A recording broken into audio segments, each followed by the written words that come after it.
the McDonald's sandwich left strategically in your kitchen. It's when we see that stuff and we reach deeply into the behaviors and attitudes of our children, that's the only time the healing can happen. Expose the other children to hanhagas and behaviors that are not consistent with the values of our home, are not consistent with Torah values. Frequently, they're not consistent with the norms of common sense, how to bring up children, decency and morality. They're not consistent with completely secular morality. And absolutely, there's going to be an impact on our children. And the Gedolei Yisrael understood that. I just think it's massively naive for anyone to believe that these great Gedolim, when they said these psakim, send the other kids out, and get the other apartment for the rest of the kids, that these Gedolei Yisrael did not understand the impact this was going to have on the other siblings. That's what I take out of those videos. And I feel it's really crucial for us to understand that. I have heard it directly from Rabbanim and Gedolim during my career. But I bring that to you, the Mishmaya Koradfele. That from Shemayim, this is happening, and that our priority is saving this life, the one in front of us, even if there's an impact on the others.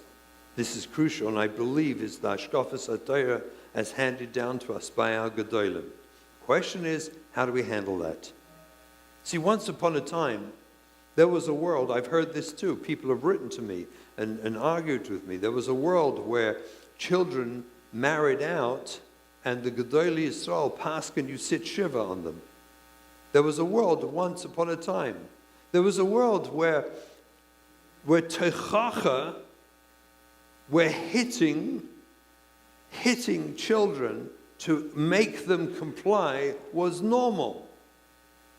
Which is why I often say that the brilliance of the insight that yesterday's discipline is today's abuse, that insight is so true. There was a world like that. But we have to do what's matim to our world, not the world of the past. We no longer sit shiva on children who marry out, nor should we. On the contrary, we try to be makariv them. We try to remain connected to them. Who knows what's going to be down the line, 10, 20, 30 years from now? Who knows what's going to happen? So the Ruach Chachamim is we stay close with them. We find a way to maintain a kesher with them.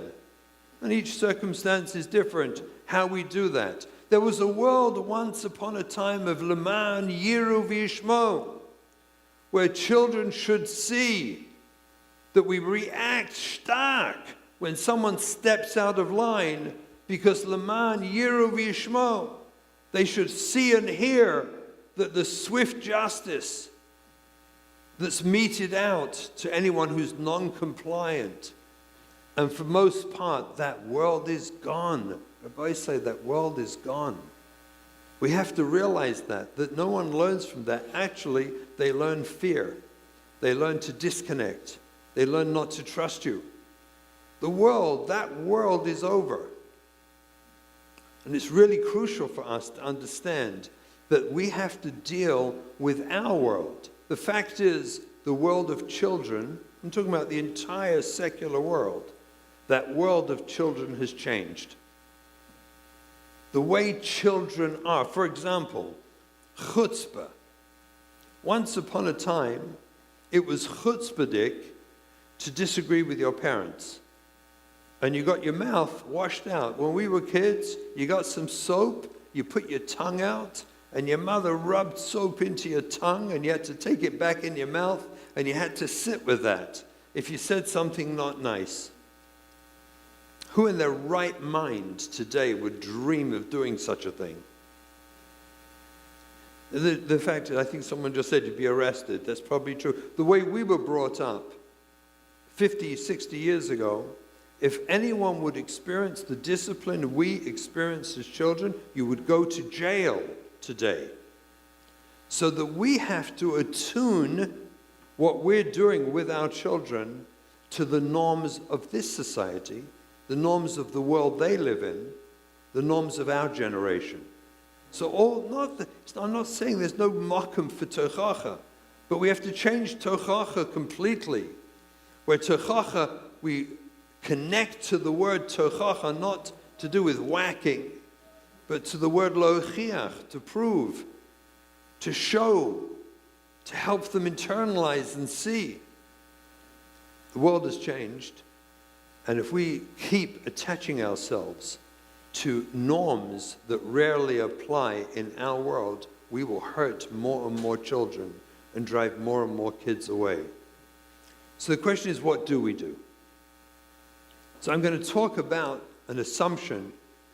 This assumption is that whoever's listening to this is that you have a child already in your home who, due to whatever traumatic experiences they had, which you may not even know what it is yet, but they've reacted to the point where you had no choice but to shift your relationship to your child to the world of crisis chinuch.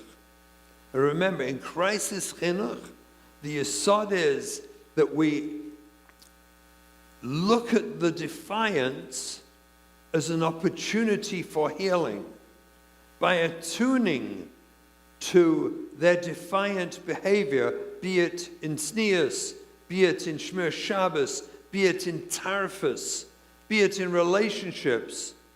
We attune to the fact that they need that, not because it's merida, it's not rebellion, it's an attempt to heal. Just like any child who smokes pot on their journey, when they smoke marijuana, are looking to heal from their pain. They're not doing it because it's cool. They're doing it because they're hurting. And if indeed a child was just doing it because they're cool, if you would know that for sure 100%, it would have a different approach. But the assumption we have is they're hurting.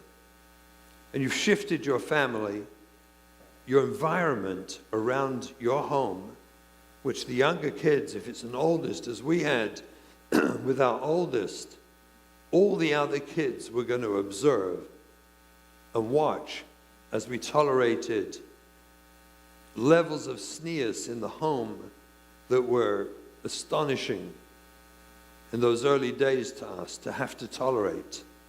Behaviors, Chilul Shabbos, smoking, who knows what they were doing at young ages, whatever they were doing.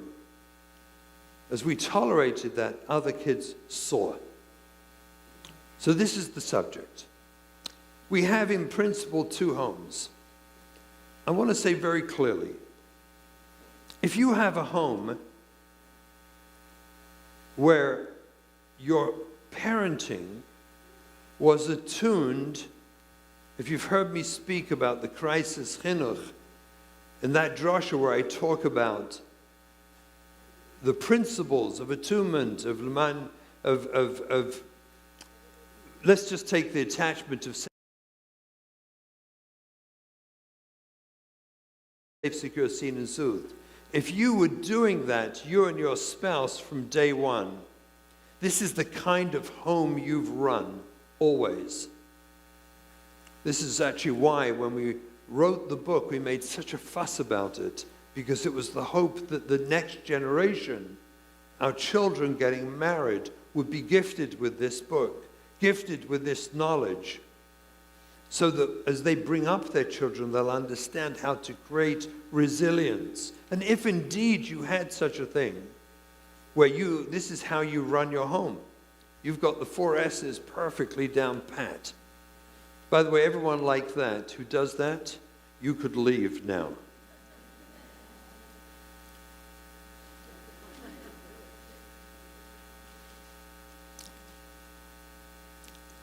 But in such a home, where you love them so unconditionally, both spouses, and you've done safe, secure, and seen and soothed, even if someone goes through trauma, chances are the trauma will be shallow, the impact will be shallow, The impact on the other kids will be relatively minimal.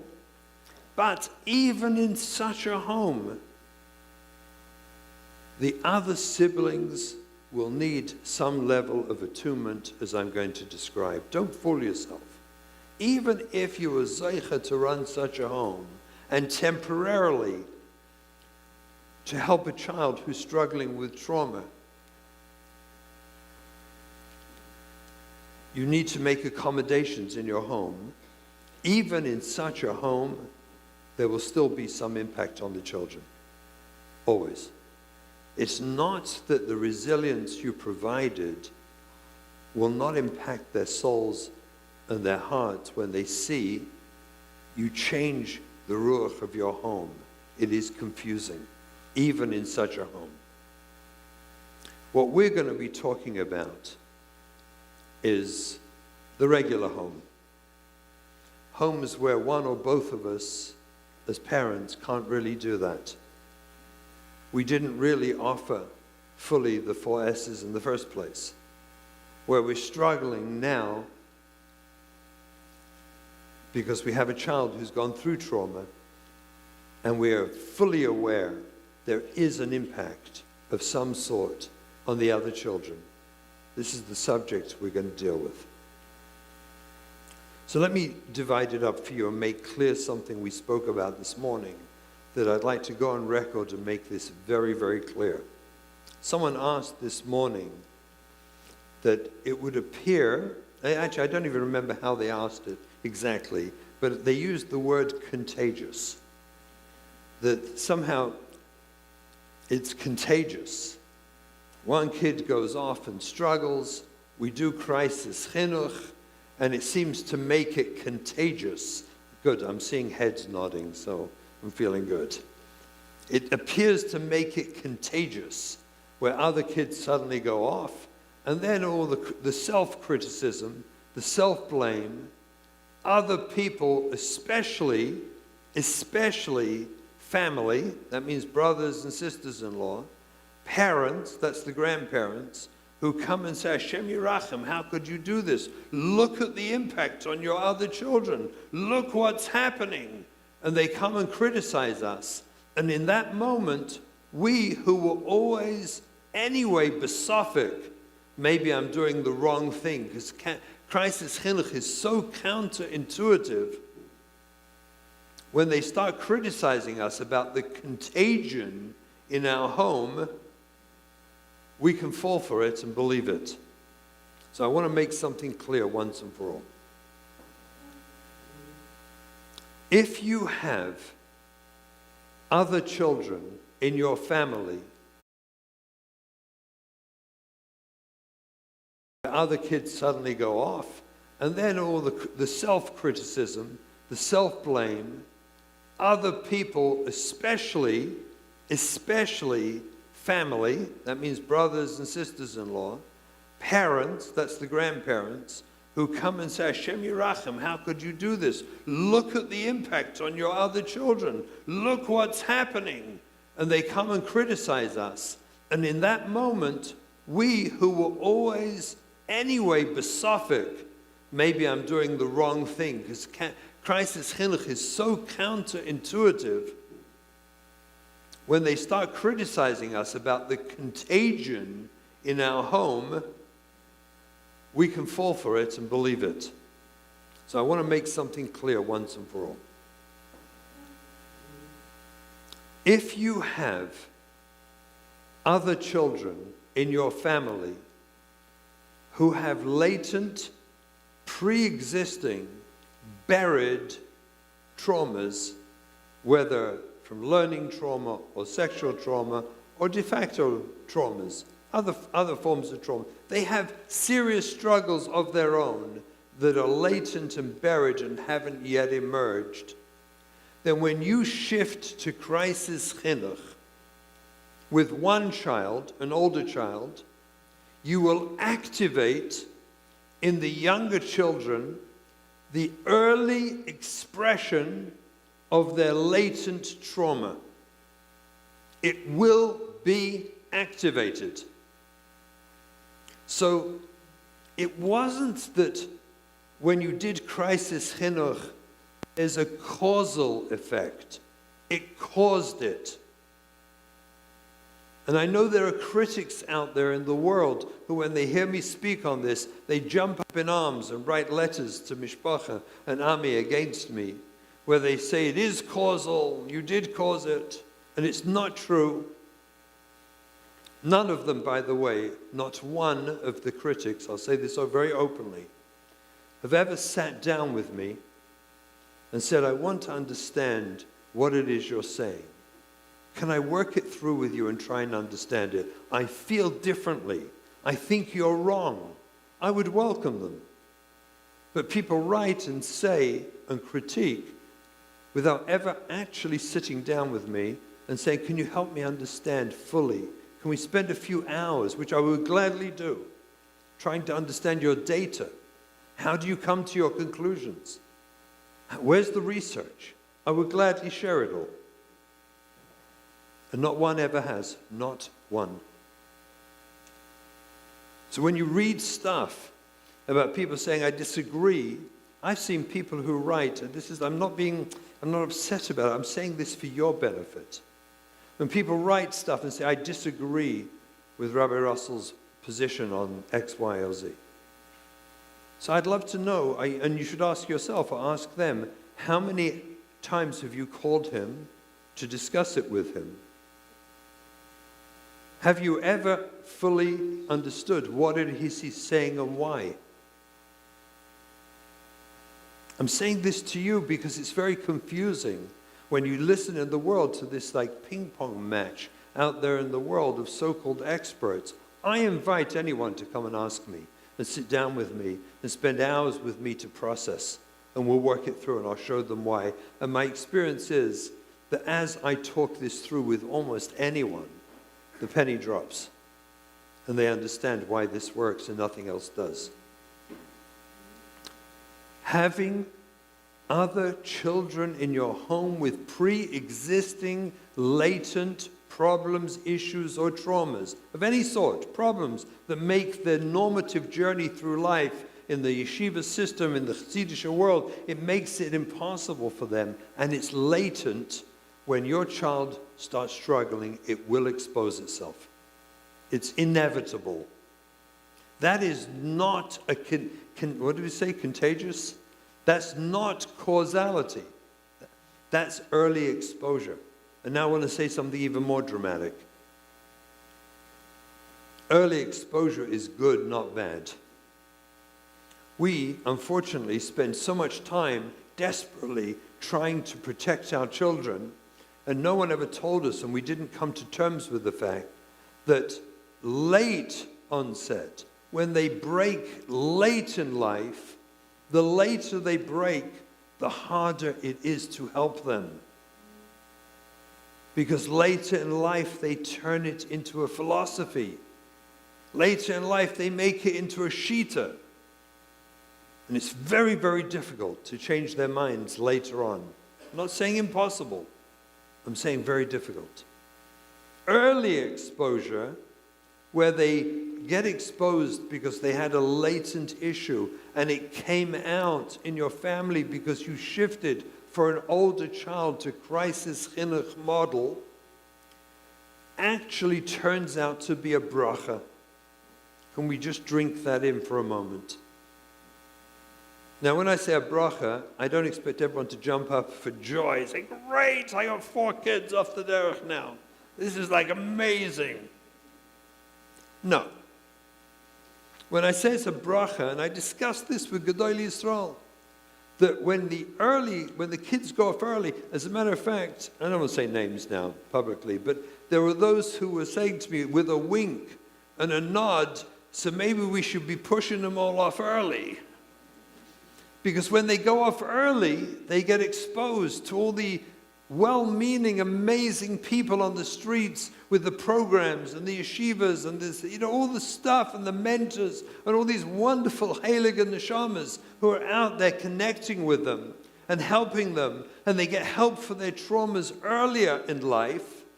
They get the support of us lovingly and caringly for them earlier in life, and typically, and not uncommonly, such a high percentage of them will return later on almost spontaneously. As they go through the system, they come towards the age of getting married, they settle down and they do well. Ad kadei kach, I'm telling you, in sort of jokingly behind closed doors, I've discussed this with Rabbanim, we've all pondered the idea of pushing them all off early. This idea of contagion, this idea that somehow when you start doing crisis chinuch, it will cause other children to go off is not true. It's simply not true. But it will activate latent struggles, internal issues that need to come out, need to be faced, and in the long run, that's a bracha, not a klala. I hope I'm very, very clear about that. Now the question is like this, which is really the discussion that I want to discuss today. What do we do? How do we approach the other siblings? How do we support them? That's the ones without a pre-existing problem. They don't have latent traumas, latent issues. As a matter of fact, they're regular, more or less fine kids who are growing up in the more or less fine environment wherever you live, and they're more or less doing fine in school with more or less normal parents. We're talking about that. We are, by the way, more or less normal. Okay, that's just okay. We have to have a button for the next conference. Kesher nafshi, more or less normal parents. That's us. So the first thing you have to know about the other kids, the first thing you need to know about the other children, these are ones who do not have an underlying issue. They are going to be exposed, they are going to be hurt, they are going to be struggling. Every single one of them, one way or another, will be challenged by the fact that we're turned to crisis chinuch. And we have to accept that as part of our responsibility of crisis chinuch is not just the primary kid who's in crisis, but it's now everybody in the home. We have to be sensitive to everybody else. They need our attunement. Attunement really means that we're going to pay attention deeply to try and understand where they're hurting, what the struggles are for them, how they're dealing with it, how they're living their own lives around all this craziness. Because frequently, those of us in the midst of doing crisis chinuch, in the midst of that, we have crazy homes. Let's be real. We have a home that's shifted away frequently from the values that we would like to do. Even if we as parents maintain, as we should, consistently our own core values, hanhagas, and life for ourselves, we must maintain that. Being cool with kids doesn't help. We have to maintain our standards and values authentically and be, in fact, more authentic as frum Jews for who we are, while at the same time we open up the gates to acceptance of the behaviors that are designed to save their life. Think of it the way I do. Crisis chinuch, the things they're doing are life-saving. Their need is to save their life. And we should look at it as heroic that they're doing these hanhagas. It's medicine to them. And if we have to give poison to save someone's life, we all do that. As we know that every single person who takes medication, everyone knows that every single pill you ever take has poison in it. Haraya, if you take too many, you die. But we take it thoughtfully. We take it under a doctor's prescription. We take it in the right way, with food, without, with water. We take that poison willingly and gladly because we know we need that medicine to save our lives. Crisis chinuch is no different. So what do we do? First of all, we have to attune to our children. Now, attunement means this. It means that we have to genuinely and completely convey we're talking now about the siblings without pre-existing issues, because for the rest of them with pre-existing issues, they're going to go right into crisis chinuch early and prematurely, so I'm not addressing them now. We go slowly as we allow them to move into that area. What do we do with the rest of them? The first thing is we attune. We tune in. Tune in means that we really connect with them, that this must be hard for you. We have to sit down with them and let them know, I realize this must be really hard for you. That means we connect with them, our eye contact, our body language, our tone of voice, and we frequently do it.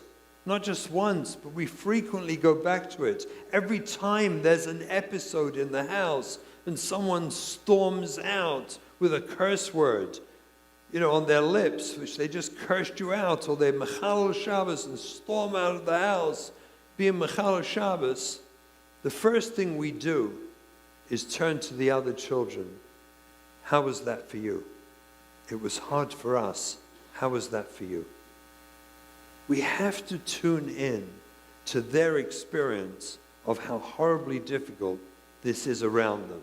Not just try to get back to life. They've left, so let's get back. Let's go on with Zmiris. Quick, let's sing Zmiris. How you say to your husband, quick, sing Zmiris. As if somehow we're just going to move on.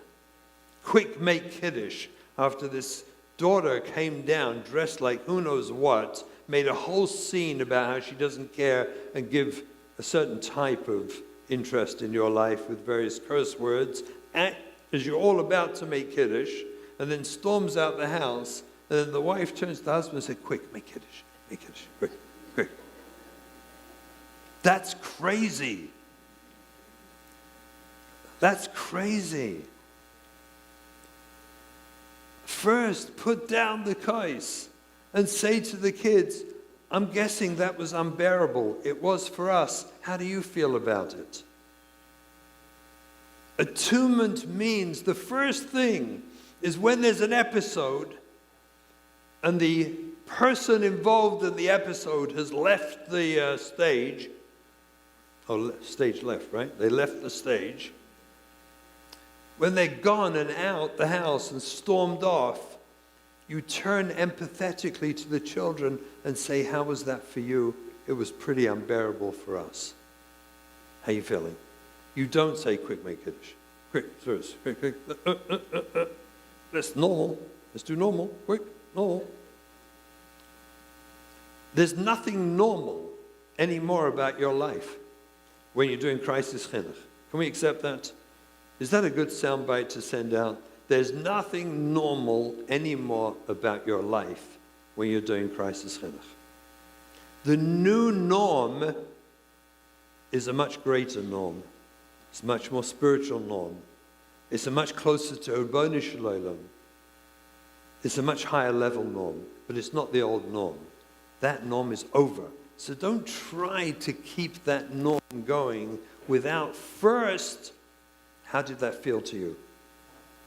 How are you doing with that? Would you like to talk about it? They'll frequently say no. I'm not saying you turn a group therapy session on, where we're all going to be forced to share. Hi, I'm Rabbi Russell, I'm an addict, this is how I feel. Mostly, it's fascinating when we talk, my wife and I actually had a long conversation with siblings at one of the previous conferences. And one of the things they told us was they want to be asked that question, but they also don't want to answer. Isn't that interesting?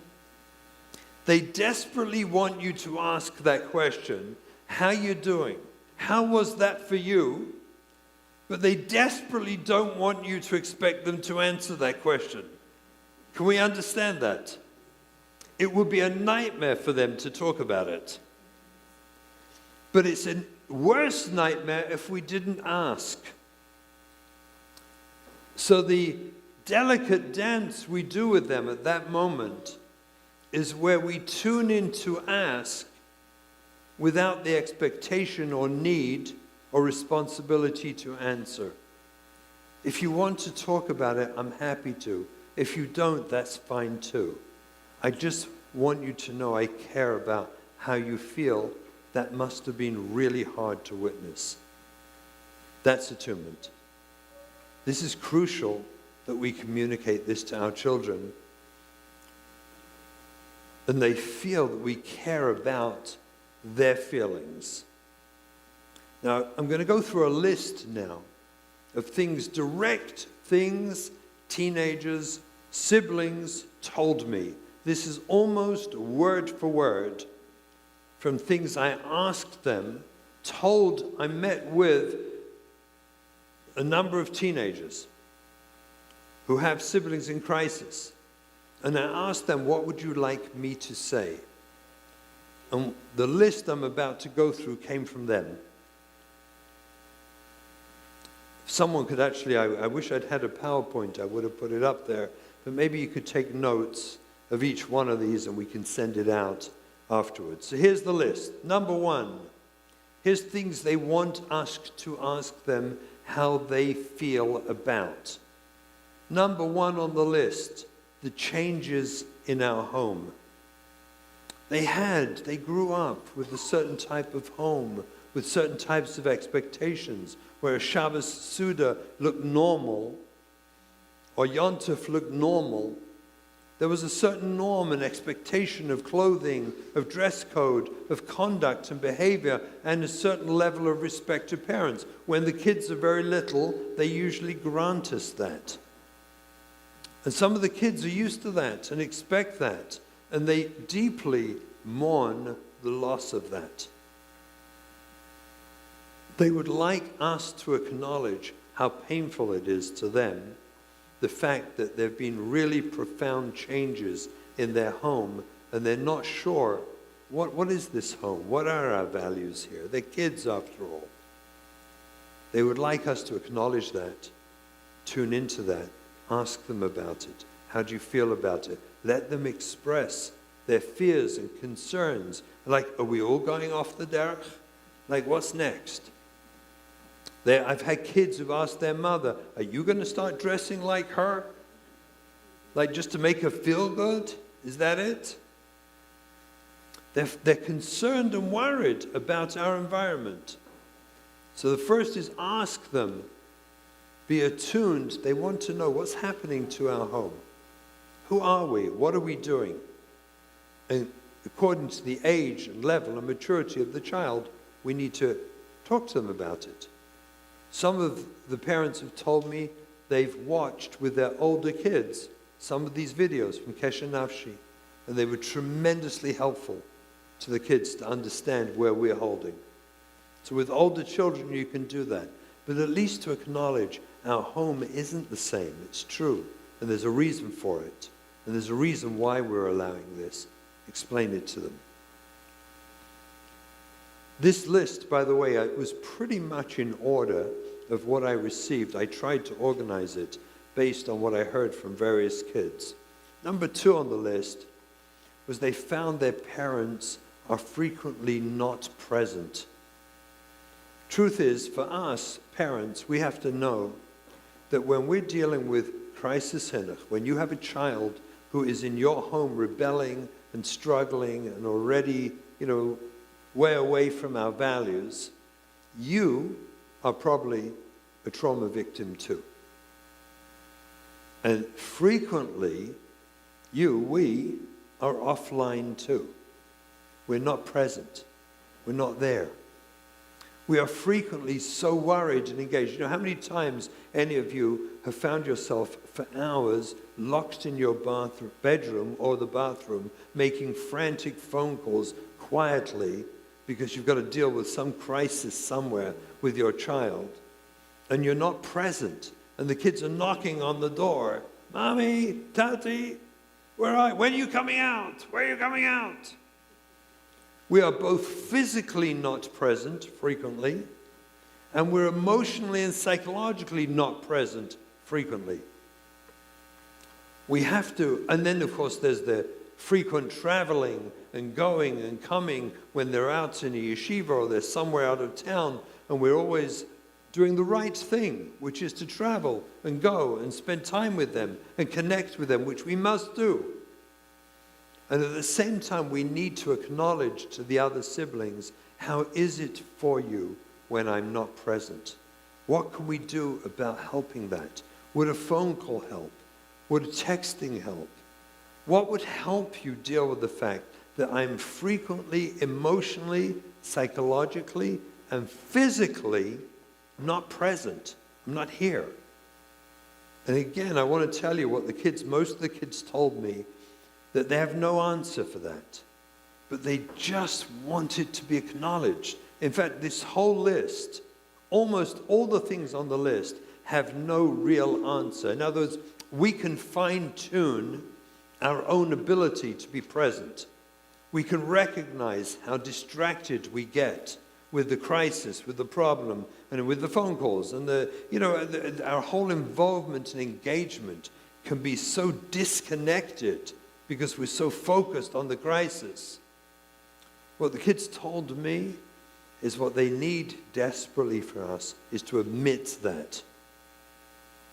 To admit it to them, to acknowledge it to them, to understand how hard that must be for them, but not just to trivialize as if you're doing fine, let me use my kesher over here. That makes the kids crazy. They know we probably don't have an answer. They know that we're probably doing the exact right thing, which we should be doing, which is taking care of their struggling sibling. They know it. But they need us to acknowledge how frequently we are not present. To deny that is exceedingly hurtful. We are not present. We are ourselves trauma victims. After an episode in our home, most of us can go offline like nothing. We will ourselves shut down, close up. We won't be our normal, friendly, happy, bubbly self. And our kids lament the loss of who we are. They miss us. And what they miss the most is our denial of that process. So let's acknowledge it.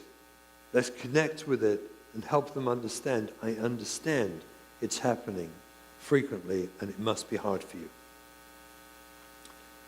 One of the very biggest was the fact that they witness privileges, rights, concessions, our liberal approach to the child in crisis, which they do not have. Again, I'm talking about the kids who are not the ones with latent trauma, because the ones with latent trauma, believe me, you'll be moving quickly to allow those same privileges to them. But here you are with a young family, and in their naivety and immaturity, they feel cheated.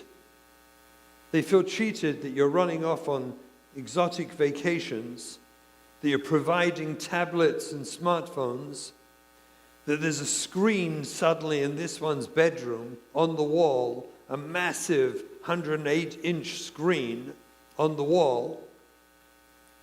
And what about me? I want that too. Now, if we really speak to them, as I've spoken to them, not in their wildest dreams do they think that you ought to be putting a 108-inch screen on their wall in their bedroom. And in fact, if you would even offer it, they think you're crazy. They think you're crazy. What bothers them is it appears that we all have somewhat limited resources, and most of those resources seem to be going to one person. Again, this is amazing, but I asked the kids, do you expect equality, that you need to get the same as they're getting? And the kids say no. I say, so what do you expect of your parents?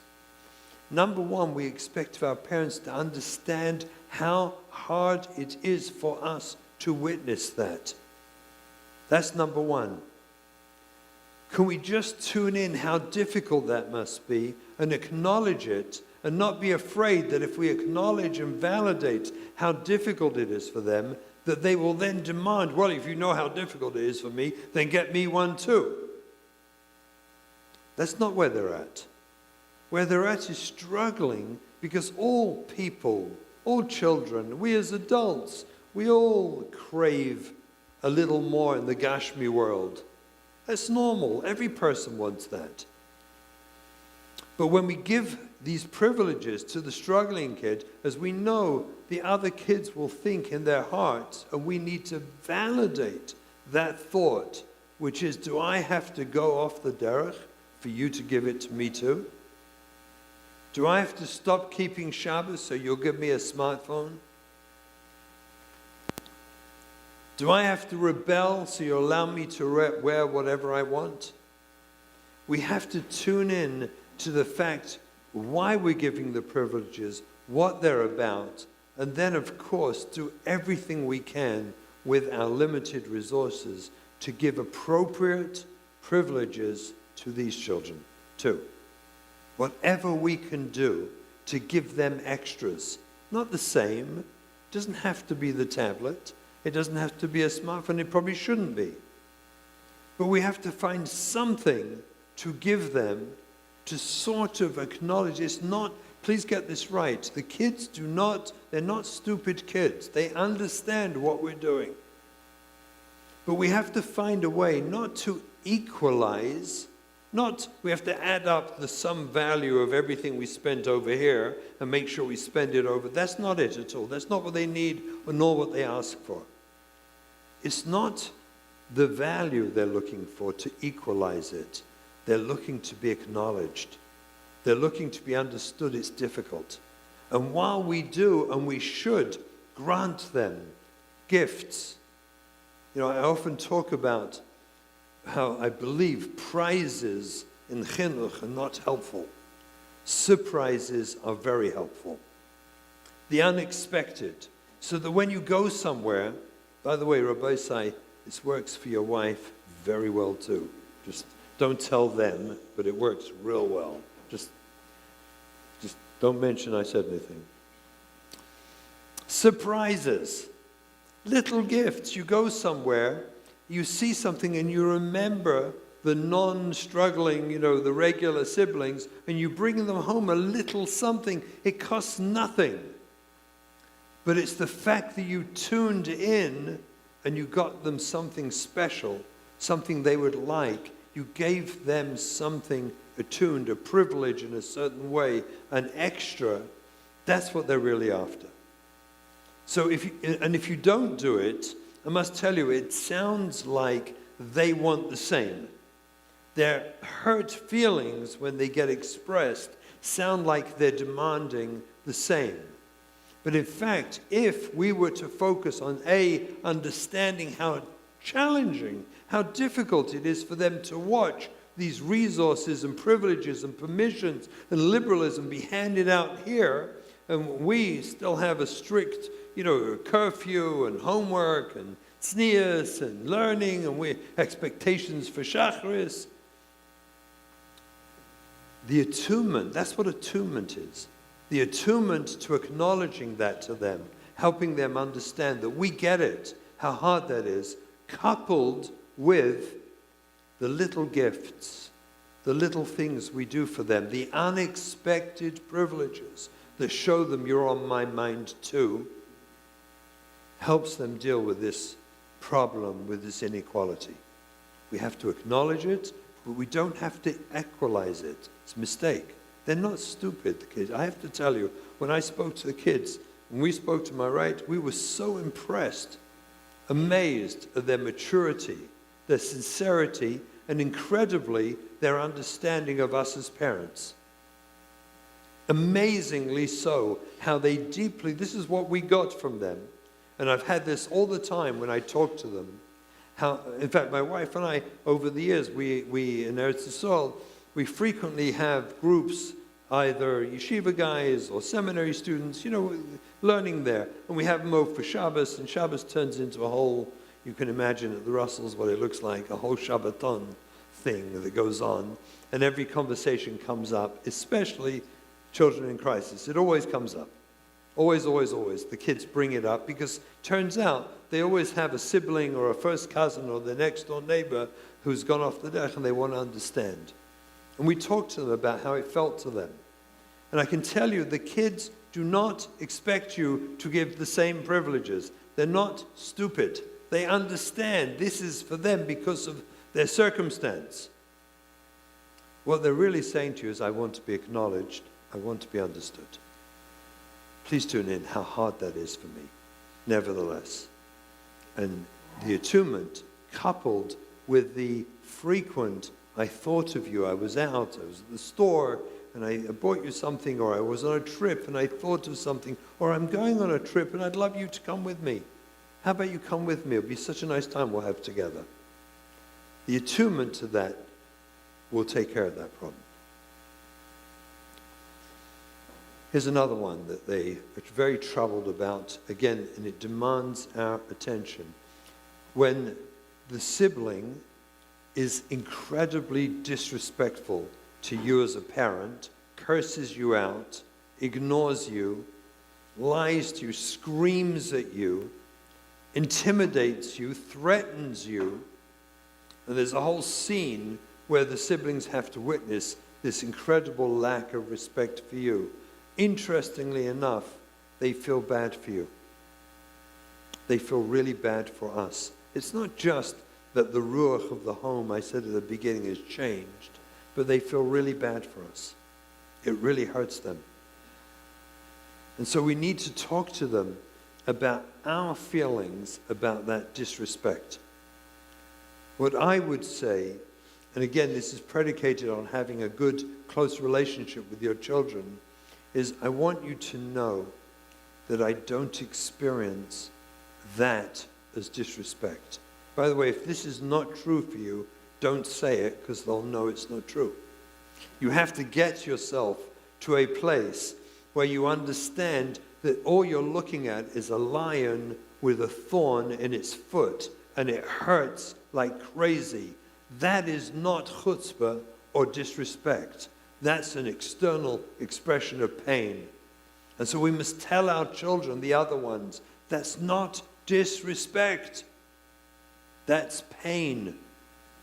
Just like all anger is externalized pain, it's internal pain that gets expressed externally is anger. In the same way, our children's disrespect of us is an expression of their pain. We should get ourselves, halavai, to a place where we feel that and see that. And when they've left the scene after disrespecting us, we can acknowledge that was probably hard for you to witness, that disrespect. And they'll say, yes, it was. And then you tell them, I want you to know, I didn't experience disrespect. I experienced pain. And it makes me want to cry. I hurt for your sibling. We need to talk to them about how the neighborhood friends are not coming over to the house anymore because many of their parents have told them, not by the Cohens. Not the Cohens. They can come to your house. No, they can come here. You can invite her here, but you can't go there. And so the siblings feel their world shrinks, where they can't bring kids to their home. Equally, they are utterly mortified when their friends do come to their house just in time to witness their sister or brother in a very compromised religious state, should we say. They're mortified. We need to tune into that. That must be hard for you. How does that feel? We have to find time. We used to have in our home family meetings. At the end of the day, it was for many years we did it. At the end of the day, when I finished all my work, I would take a shower, get into my pajamas and a robe, go down into the living room at a recliner. I'm British, so I poured myself a little glass of whiskey, and I would sit there and say to the kids, schmooze time, family time, let's schmooze. And that's when we processed these feelings, their struggles with what was going on in our family, how it felt, what it looked like. And we would allow them to vent and talk and express and emote. It was family time. And I would sit there, dafka, in my pajamas and robe with that little whiskey to give them the message, I got all the time in the world. I'm finished. My day is over. No phone. I'm done. I'm here to schmooze. I'm here to listen. So we need to tune in and find time to tune in about what happens with their friends and how embarrassing it is to them, especially the younger ones, when their friends come and they witness and they see what's going on. They need our attunement. We can't stop it, but they need us to acknowledge that. Again, when the child has left, not that we expect them to talk about it. Most kids don't. Occasionally, by the way, upper teenage girls do. They don't stop talking about it, actually. But boys, for sure, if you ask a teenage boy anything, you're lucky if you get one syllable as a response. That's 10 minutes? Well, you're lucky if you get one syllable. So we need to tune into that. Now, I would like to address a difficult subject very quickly. What do you do if your teenage, very yeshivisha or chasidisha son tells you, I'm having a lot of problems, I can't come home the way his sister is dressed. I find it's provocative. She and her friends hang around the home dressed in a way I can't stand it. It's giving me hirhurim. I can't be around it. What do I do? This is a very common problem, which we have to talk to our sons about. If you have a son who is in that matzav, ask him, how do you feel about it? You'll be surprised. They become like teenage girls and they will tell you all their problems, because it's a real challenge for a mid-teenage bacha, who's still in the program and doing well and trying to do well, being around his sister and her friends if they're not dressed in a sneer-sticker fashion. It's a serious problem. We have to talk to them about it. Be mechazik them. We have to help them embrace our hashkafas about this. The mishmaya karat filei. This problem is a min hashamayim problem. When I talk to teenage boys, by the way, about problems with taivas, there are normal problems with midasei yesod, these inyanim. So one of the things I tell the boys, they find it amazing, is I tell them something I learned from Meir Rebbe from Mashgiach, Shlita Matzion. I once asked him, what is the role of taivas? I don't get it, the whole midasei yesod business. If it's there to provide kiyum amin, an ahava to isha, if that's what it's for, just kiyum amin. So even if you have 13, 12, 11 kids, taivas escort a person through their whole life. Millions of times he's struggling with taivas. How does that make sense, the cheshbon? If it's for kiyum amin, how does that work? And why b'chlal do boys get taivas anyway before they get married? Puberty should happen, shmonai selechupa. 18, 19, they should go through puberty. Well, they go through puberty at 13 for, with all the struggles. And afterwards, the whole thing makes no sense. So Meir Rebbe told me an amazing thing. He said, it's true that taivas is, and the whole midasei yesod, all these inyanim, are for kiyum amin, and for ahava to anisha, that's true. But he said they have a whole different tachlis. I never heard this. When he told it to me, I'd never heard it before. I call it the seesaw effect. This is what he taught me. And I've taught this to many teenage boys who love this approach. And what he said was this. He said, the taivas it's like Yetzer is really one thing. It goes in two directions. Yetzer Tov, Yetzer Ra. It's like a seesaw. It goes up and down. Kosher Godel Michaber, Yetzer God Mimenu. It's a bigger Yetzer, but it's always got a middle point where it goes up and down. He said, when the taiva is out of control, they're too far up, fighting with taivas fails. Just gets you more confused. Doesn't work. He says, the tachlis of it, he says, is that when the taivas are high, it means there's an area down here in your avodas Hashem that needs chizuk. It's a gift. It's a gift from HaKadosh Baruch Hu. It means there's something that needs chizuk. And then when you push that up, you find something to work on, you discover it goes down. And then it comes back again, days or weeks later. And it seems out of control. And you look down here, not up here. You look down here for something to be mechazik, some piece of your avodas Hashem to be mechazik, and you push it up, and the taivas go down. And then a few weeks later, you discover it's out of control again. And instead of being sabrachan about it, you realize it's a gift, because there's something you need to work on in your avodas Hashem. It could be in davening, in tefillah, kedusha, in something. And you push it up, the taivas go down. Zok the Mashkiach says this seesaw is life. That's why a boy gets it at bar mitzvah, because a bar mitzvah is chayiv in mitzvahs, and its primary job is to help him with mitzvahs, with avodas Hashem. This reframe for a sincere teenage boy, I found some of them, when I explain it to them deeply, they cry. They ask me, why was I never told this? Why was I never told this? As a matter of fact, when Mashkiach first told me this, we were on the corner of 9th and Madison in Lakewood, walking back from the alumni after he spoke. I arranged for him to speak there. Every Shabbos Mevarchim for about 13 years, I had the schus to escort the Mashkiach, Moever Rebbe, to the alumni from his house and bring him home. We made Kiddush every Shabbos Mevarchim for about 13 years. One year, I asked him this question. We were at the corner of 9th and Forest, 9th and Forest. And he told me this. I grabbed him, I hugged him. I told him, how come I never knew this? No one ever told me this.